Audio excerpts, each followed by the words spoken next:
pre-diabetics are making a lot of mistakes that are actually causing them to progress to diabetes. And, I find the term pre-diabetes quite misleading, because what it does is that it gives people a false sense of security. They think, well, I'm not diabetic yet, I'm borderline diabetic. And just actually a few days ago, I had a patient who said, oh, I was told that I am borderline diabetic, but I'm not diabetic yet. Anyway, we checked his hemoglobin A1C, and if you're diabetic or pre-diabetic, you know what that test is. It's essentially a test that gives the average blood sugars over the preceding 3-month period. Now that number ideally should be less than 5.7%. Some might say 5.4%, but certainly once it gets above 5.7% to 6.5%, that is abnormal. And classically, it's defined as pre-diabetes, whereas actual, by definition, diabetes is when that A1C level gets to 6.5% and more. But the point is, diabetes is a spectrum of metabolic abnormality in the blood. You're not normal yesterday and then today you're diabetic.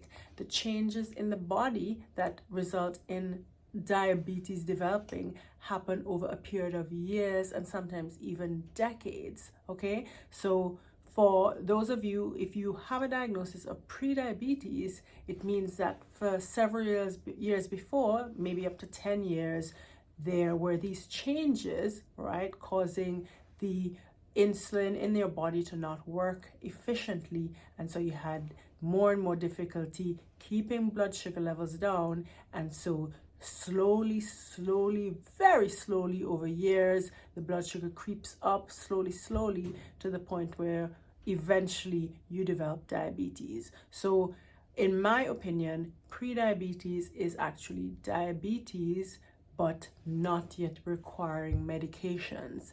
And in some cases, you can actually start having end organ, like damage to the body from those blood sugars, even though the numbers do not officially, by definition, mean actual diabetes.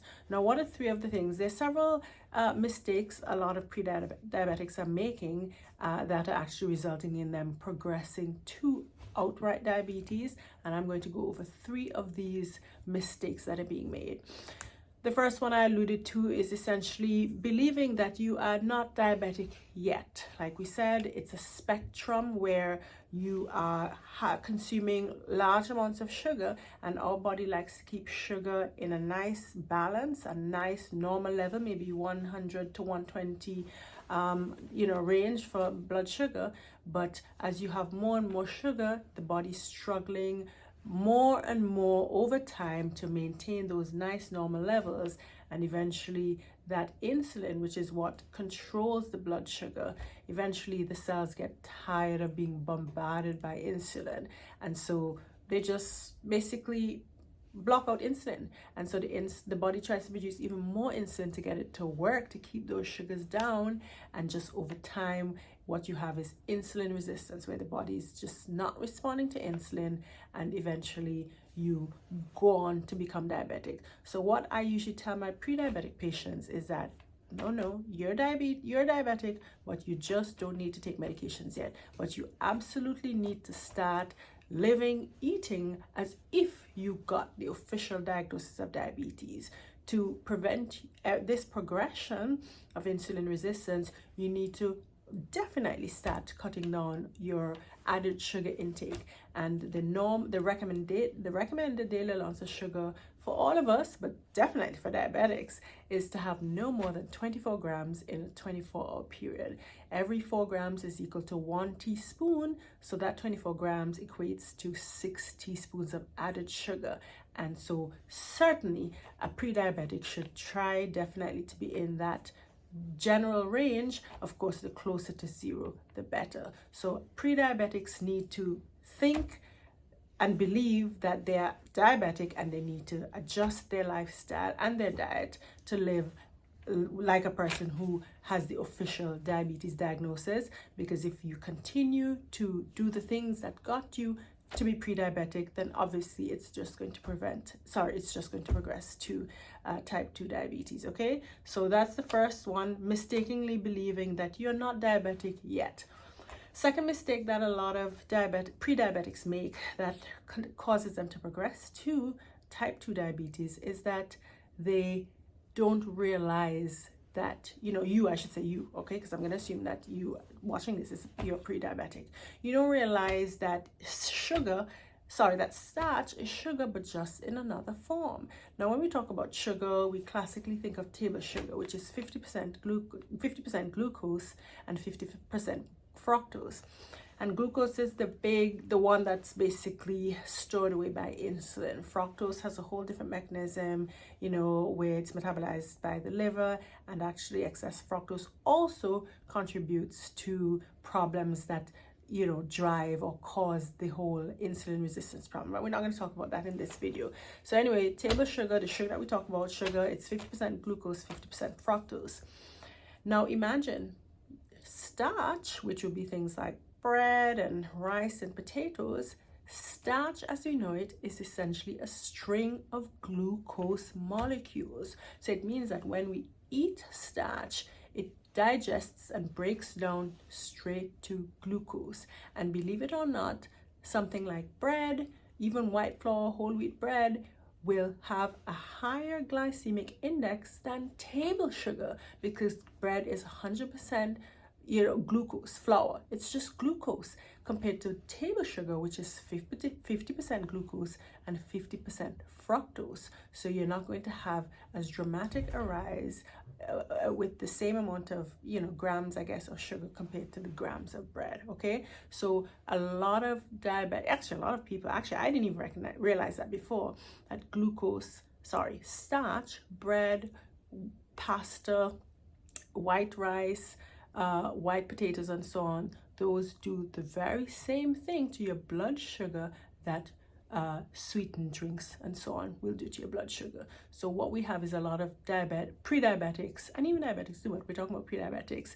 You think, okay, I'm going to cut out juices and sweetened drinks and maybe cakes and cookies and so on, but you still have lots of pasta and rice and bread, and that is definitely causing those high blood glucose levels and definitely contributing to the development of type 2 diabetes, right?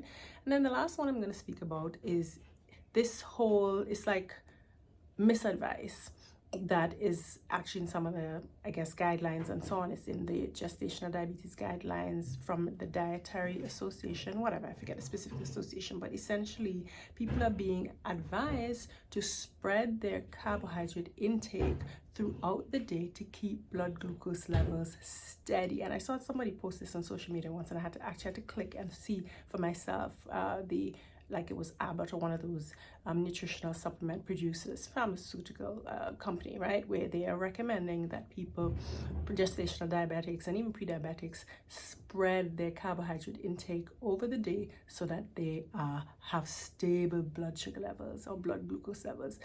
The thing is, whether or not you're going to have your carbohydrates, maybe 3 times a day versus 6 times a day, you are probably having an excess of glucose, and so your blood sugar levels are going to rise above that normal, that steady state, and that is going to cause your body to need higher levels of insulin. So yes, you might say, okay, I'm going to spread my carbohydrate intake, but it's still carbohydrates and it's still carrying the blood sugar up, so you're still at risk of progressing to type 2 diabetes. Okay, so what you want to do is really try to minimize your carbohydrate intake. We spoke about starches being a string of glucose molecules. Is going to do the same thing. So you want to cut down the total intake of carbohydrates, and of course minimize total added sugars in general, right? So I hope you all found these 3 tips helpful. Just to summarize, a lot of times pre-diabetics are making, they don't know, you don't know, it's you just making these mistakes unknowingly and wondering why, a year down the line you are being told that you're actually diabetic. And the patient who I mentioned at the start of this video, so about 7 months ago, his hemoglobin A1C was 6.1%, which is in the pre-diabetes range, but now 7-8 months later, his A1C is 6.6%, so he's officially diabetic. And he's been going along thinking, oh, I'm borderline diabetic, I'm not on medicines, I don't have to worry. But he did not make the changes, really focus on cutting down all added sugars as a diabetic should do, and probably not knowing that starch will do the same thing as sweetened drinks. And so he has progressed in just a period of 7-8 months from an A1C of 6.1%, which is in the pre-diabetes range, to an A1C of 6.6%, which is in the official diabetes range. And theoretically, he would probably benefit from medications. But then again, if he's very motivated to be strict with diet and lifestyle modification, we could probably actually instill and recommend a really structured, more strict way of eating, and also some lifestyle changes. So I hope you all found these tips helpful. Again, first mistake, you think you're not diabetic yet, so that you don't have anything to worry about. Second mistake, you fail to recognize that starch is sugar, but just in another form.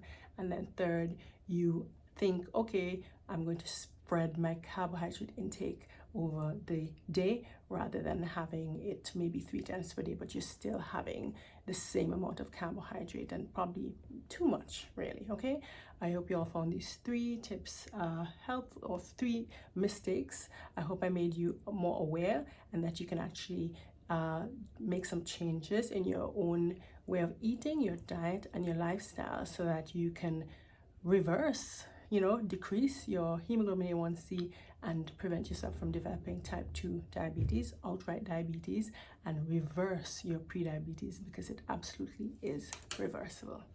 All right, have a